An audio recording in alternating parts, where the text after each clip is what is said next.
Добрый вечер, уважаемые зрители. Я Влад Давыдов и корреспонденты Якутии 24. Сейчас подведем итоги дня. Смотрите сегодня. 365 дней с Айсеном Николаевым. Исполнился ровно 1 год со дня вступления в должность главы Якутии. Что сделано и что предстоит. День государственности. Как Якутия отметила знаменательную дату в своей истории, прошел ряд ярких мероприятий. Остаться в живых. Вспомним чудесное спасение пилота вертолета Александра Новосельцева год назад. После аварийной посадки он выжил в горах Севера. Министр 2019. Сегодня станут известны имена победителей этой деловой игры. За звание лучших борются 110 участников. День открытых дверей в профпраздник. В Ленске отметили День дошкольного работника, педагоги дали открытые занятия и консультации родителям.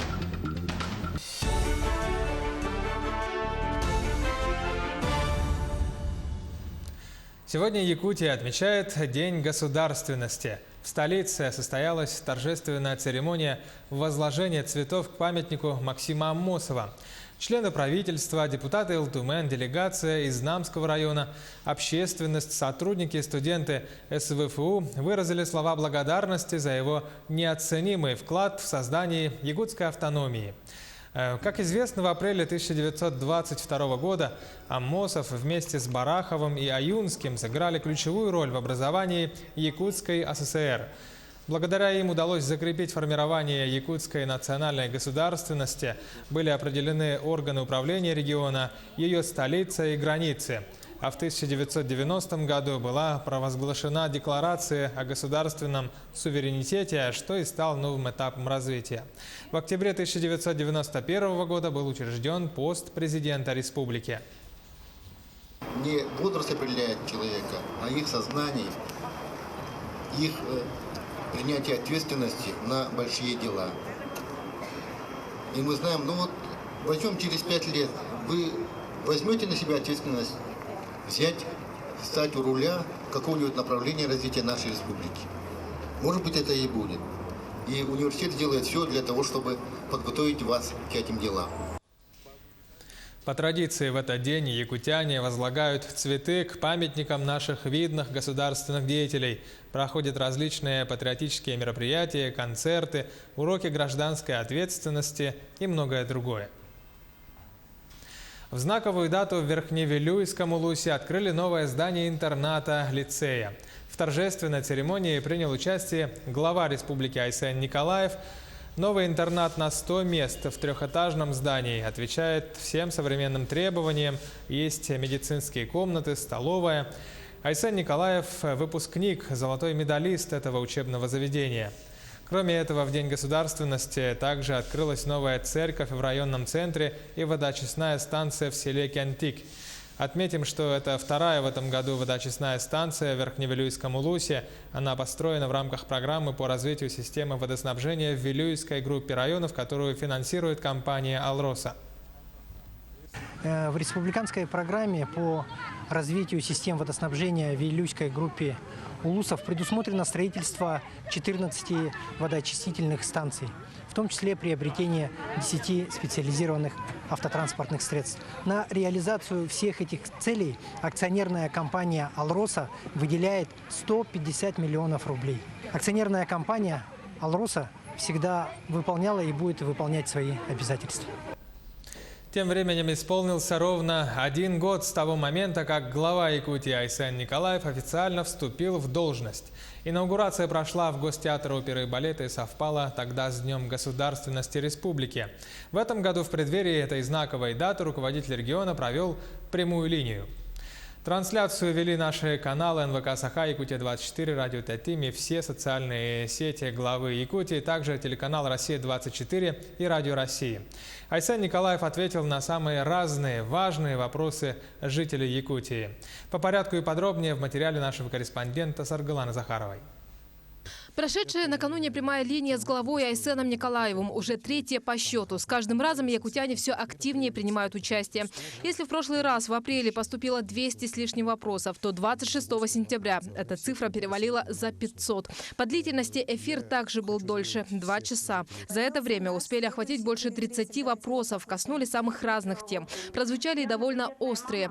Совсем недавно вызвала бурю отрицательных эмоций новость о задержании пограничниками оленеводов в Устьянском районе. Из тундры 3 жителей Юкагира привезли за сотни километров Тикси, оштрафовали на 500 рублей и выставили за дверь. Неужели оленеводы стада должны ходить по тундре с паспортом? Случай, на самом деле, не поддающийся логическому объяснению. Вот я и с оленеводами сам лично встречался, так мы им будем помогать. Ну и, конечно, уполномоченный по правам коренных малочисленных народов Севера Иванова получила от меня задание полностью защищать права этих людей, так, в том числе и юридическую помощь им оказывать для того, чтобы уже через какие-то необходимые, если надо, и судебные процедуры справедливость восстановить. Надо соизмерять тяжесть нарушений и процесс проведения всех процедур. В дальнейшем будем работать с пограничниками, чтобы такие инциденты не повторялись, сказал Айсен Николаев. Еще одна не менее острая тема – аварийные дома. Старожил Намского Улуса 81-летняя Анна Ефимова живет в нечеловеческих условиях. Дом стоит на честном слове, в квартире холодно, ко всему еще и газ отключили. Попали в программу переселения, обещают новое жилье в октябре 2020 года. Неприятным сюрпризом для жильцов стала новость о доплатах. Женщинам сообщили, придется заплатить за новые квартиры по 30% от стоимости жилья. Но откуда взять столько денег пенсионерам? Этот факт возмутил главу республики. Никаких доплат быть не должно. Я думаю, что это ошибка местных властей. Такого не может быть. Если же человек переезжает из квартиры, например, там 30 квадратов в квартиру 50 квадратов, то там возможность доплаты она существует. Но причем она достаточно ограниченная, так, и у нас на самом деле переселение все делают, мы стараемся делать, чтобы у людей вообще доплат не возникало. Говоря о жилье, после объявления на Восточно-экономическом форуме о запуске 2% ипотеки до конца этого года эта тема стала одной из самых обсуждаемых в обществе. Кто, когда и сколько может оформить по льготной ставке? Эти кредиты смогут получать молодые семьи, один из членов которых еще не достиг 35 лет, которые постоянно проживают на Дальнем Востоке. Размер кредита будет или 5, или 6 миллионов рублей. Мы ставим вопрос о том, чтобы не было первоначального взноса. Льготную ипотеку смогут получить и те, кто оформил дальневосточный гектар и планирует строительство дома на участке. Не обошли вниманием и тему Ленского моста. Вопрос стоит уже не о том, нужен он или нет, а об источниках финансирования, сказал Айсен Николаев. Мы практически со всеми отраслевыми министерствами, включая даже такие традиционно сложные в этом вопросе министерства, как Министерство финансов, Министерство экономики, достигли уже колоссального прогресса. Стоит отметить, что создание условий для повышения мобильности населения – одна из важных задач руководства республики. В программу «Безопасные и качественные дороги» впервые включили и арктические районы, в том числе трассу Яна, которая решит проблему сложной транспортной логистики в Янской группе улусов. Сейчас должны идти работы по проектированию, по нахождению, скажем так, наиболее оптимальной трассы этой автодороги. Так, и я надеюсь, что в ближайшие годы мы строительство начнем.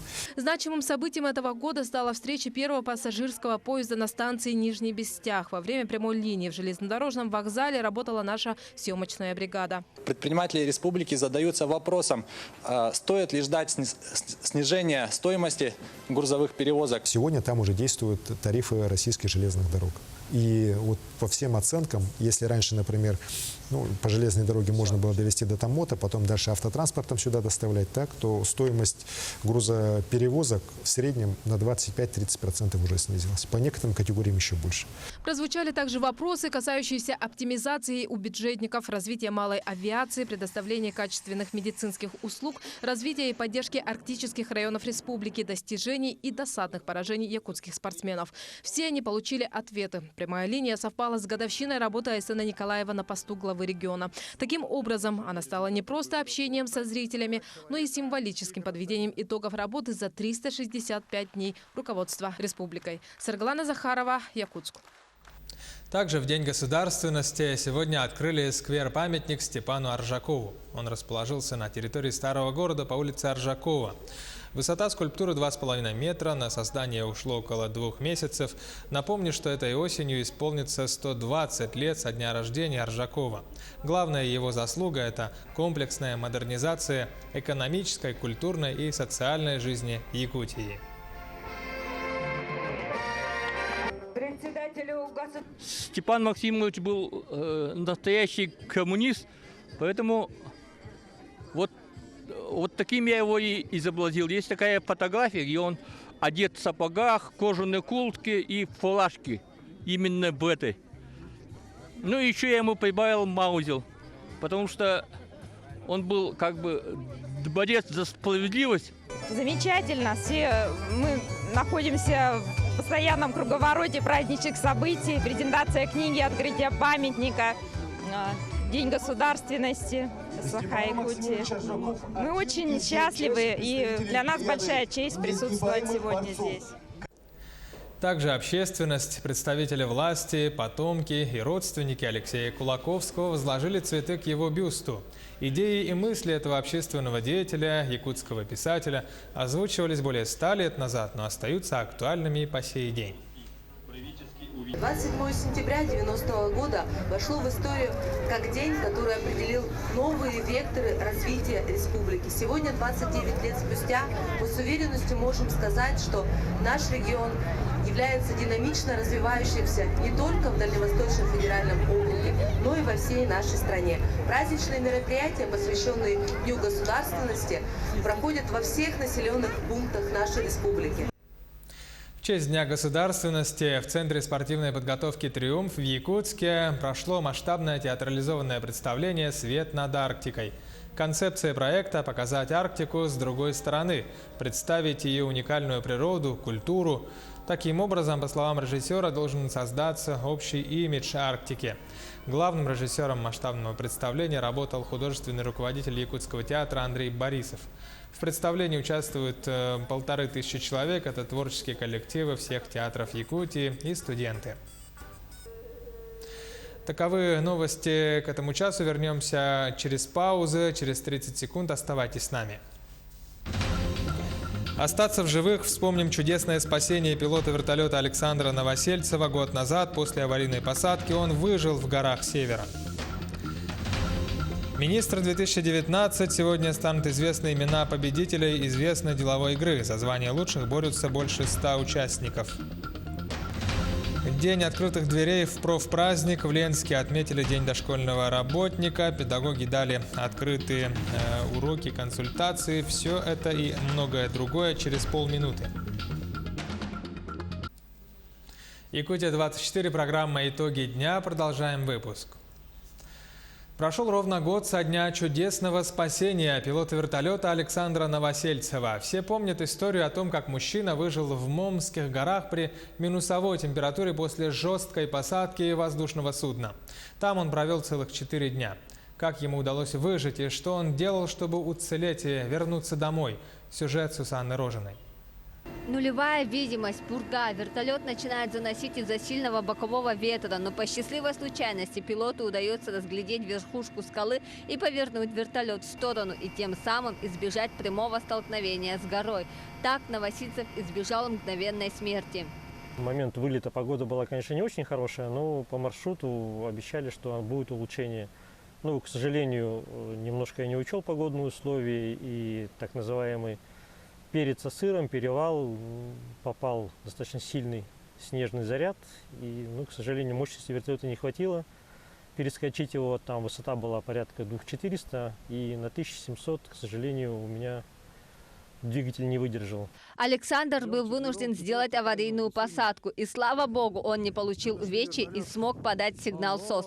Сообщил свои координаты по спутниковому телефону и стал ждать спасателей. Но погода внесла серьезные коррективы, и Новосельцеву пришлось ждать спасения долгих 4 дня в горном ущелье, без еды, воды и теплых вещей.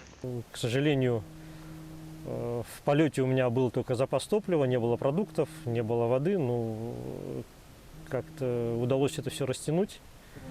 Спасателям мешали плохие погодные условия и сильная пурга. Ночью температура в горах опускалась ниже 5 градусов. И только на 4-е сутки вертолету Ми-8 полярных авиалиний удалось обнаружить Новосельцева живым и невредимым. Хотя многие уже отчаялись и готовились к худшему. Самое главное, конечно, не паниковать, верить, что тебя спасут. И, в общем-то, это помогло продержаться 4 суток. Поэтому большое еще раз спасибо всем спасателям, ребятам со Сыры, которые меня вытащили, пришли ко мне. Огромный им привет. Сила воли, настоящий северный железный характер, закаленный с самого детства на берегу священной реки Колыма, помогли Александру Новосельцеву выжить в суровых горных условиях. Полный репортаж смотрите на нашем телеканале в воскресенье, 29 сентября. Сусанна Рожина, Павел Пахомов, Якутск, Среднеколымск. До 10 октября жители поселка Сангар Кобяйского района могут добираться в столицу региона водным транспортом, а после закрытия навигации только самолетом. В этот сезон ежегодно встает этот вопрос транспортной доступности в летнее-осеннее время, рассказывает Екатерина Петрова. Поселок Сангар расположен на правом берегу реки Лена. Расстояние до города Якутска водным путем составляет 337 километров. Регулярные пассажирские рейсы выполняют скоростные суда «Ракета Метеор» и «Восход». Пассажирской компании «Общество с ограниченной ответственностью», «Пассажирское райуправление». Перевозки осуществляются по нечетным числам. Это Якутск-Сангары. Последний рейс запланирован на 1 октября. Возможно, еще рейсы, зависит все от пассажиров, от погоды. Дополнительно пассажирскими перевозками по маршруту Сангар-Якутск-Сангар заняты 3 индивидуальных предпринимателя. Мы начинаем вот эту кампанию с конца мая и до 10 октября конец навигации. Мы возим людей, пассажиров с Сангара до Якутска, а на катере едем до Намского района, село Тиве. Пассажиры довольны. Часто приходится ездить в командировки. Я очень довольна. Рано начинают возить и по зимнику, и в летний период. В летнее время жители 4 наслегов Сита, Батамай, Кальвица и Аргас до Улусного центра добираются на моторках, испытывают трудности из-за нехватки специализированных транспортных услуг населению. До города Якутска жители данных сел пользуются услугами транспортных компаний. В Кобяйском районе приказом Министерства транспорта и дорожного хозяйства РСЯ срок закрытия навигации установлен на 10 октября 2019 года. Таким образом, плавание судов после срока закрытия навигации запрещено. Будем проводить рейды, патрулирование, выявлять нарушителей и, соответственно, накладывать административный штраф в размере от 5 тысяч до 10 тысяч рублей. Волнующий вопрос всех пассажиров поселка Сангар о режиме перевозок доступного водного транспорта зависит от погодных условий в начале октября месяца. Оптимизма добавляет прогноз синоптиков на ближайшие сутки. После 10 октября до середины декабря месяца пассажирские перевозки по маршруту Сангар-Якутск-Сангар только воздушным транспортом. Екатерина Петрова, Константин Сметанин, Кобяй. В Казани стартовал проект «Цифровой прорыв» – финальный этап всероссийского конкурса среди IT-специалистов, дизайнеров и управленцев в сфере цифровой экономики. В соревновании принимают участие более 600 команд из 77 регионов страны. В том числе участвуют и якутяне. Конкурс проходит в Казани-Экспо. С места событий передает наш корреспондент Айсена Бурнашова. Название мероприятия «Цифровой прорыв» говорит само за себя, и программа здесь также прорывная. На протяжении 3 дней участники, а их здесь свыше 3000 человек, будут разрабатывать цифровые программы и продукты. Церемония торжественного открытия состоялась сегодня. На ней присутствовали организаторы «Цифрового прорыва» и президент Татарстана Рустам Минниханов. Любой регион, для него большая честь увидеть таких людей, потому что те задачи, которые стоят перед нашей страной, перед нашими регионами, компаниями, органами госуправления, это цифра. И это можно реализовать только благодаря вот таким продвинутым молодым людям. А здесь лучшие из лучших. Якутия уже давно славится своими программистами, и здесь, на Казанском хакатоне, они представили большую представительную делегацию. Всего 23 человека, 6 команд. Это лучшие из лучших, все они победители отборочного тура хакатона, который проходил у нас в Якутске 15-16 июня. Из представленных 20 треков на цифровом прорыве якутяне выбрали 6 на протяжении 48 часов. Они вместе с другими командами будут разрабатывать свои цифровые продукты. И мы разделили, что каждая команда выберет отдельный трек, чтобы друг с другом не конкурировать. Задача, чтобы на хоть каком-то треке мы победили, а лучше на всех 6, которые выбрали. Из 20, например, мы выбрали виртуальную реальность, виртуальную и дополненную реальность, потому что у нас разработчик как раз-таки в этом специализируется. А мы выбрали продукт, задачу от Министерства транспорта. Там мобильное приложение, где будем собирать данные, показывать другим. Мы еще это все уточняем, пока все в разработке. Треки курируют заказчики. Таким образом, лучшие команды смогут получить финансирование на создание своего продукта или возможность трудоустройства в крупные технологические компании. Цифровой прорыв также бьет и мировые рекорды. В планах сразу несколько. Хакатон самый крупнейший в России и, вероятно, в Европе. Еще нужно определить, будет ли он крупнейшим в мире. Для этого здесь специальная комиссия, которая будет проверять количество участников и прочие факторы. Призовой фонд конкурса составляет 10 миллионов рублей, грантовый в 20 раз больше. Кто же победит на хакатоне и насколько удачно выступит делегация из Якутии, узнаем через несколько дней. Сегодня станут известны имена победителей деловой игры «Министр». За звание лучших борются 110 прошедших отбор участников. Победители получат путевки в престижные образовательные учреждения России и мира. Кроме этого, у них будет возможность войти в кадровый резерв республики. Сюжет Саргаланы Федоровой. Совместное проектирование будущего. Участники деловой игры работают над решением задач, которые поставил перед ними председатель правительства Владимир Солодов. Он поручил спроектировать образ республики в 2050 году.